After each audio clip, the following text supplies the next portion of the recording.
ഒരു കഴുതയെ മരത്തിൽ കെട്ടിയിട്ടിരിക്കുകയായിരുന്നു. സാത്താൻ പോയി കഴുതയുടെ കയർ അഴിച്ചുവിട്ടു. കഴുത ഓടി ഒരു കൃഷിയിടത്തിൽ ചെന്ന് കൃഷിയെല്ലാം നശിപ്പിച്ചു. കർഷകന്റെ ഭാര്യ ദേഷ്യത്തിൽ ആ കഴുതയെ വെടിവെച്ചു കൊന്നു. കഴുതയുടെ മുതലാളി കോപത്തിൽ കർഷകന്റെ ഭാര്യയെയും തിരിച്ചു വെടിവെച്ചു കൊന്നു.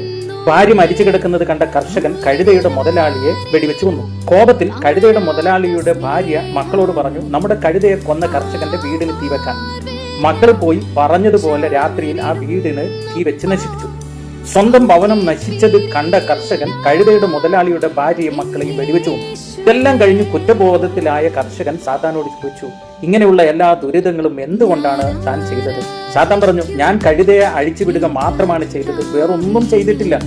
കോപിച്ചതും പ്രതികരിച്ചതും പ്രതിപ്രതികരണം നടത്തിയതും ഒക്കെ നിങ്ങളാണ്. പ്രശ്നം വഷളാക്കിയത് മനുഷ്യരല്ലേ? ഓർക്കുക, സാത്താൻ ആകെ ചെയ്യുന്നത് നമ്മളുടെ അഹങ്കാരത്തെ ഒന്ന് ഇളക്കി വിടുക മാത്രമാണ്. അഹങ്കാരം നമ്മളിൽ ഇളകിക്കഴിഞ്ഞാൽ പിന്നെ മനുഷ്യത്വം മറന്ന് പെരുമാറിപ്പോകും.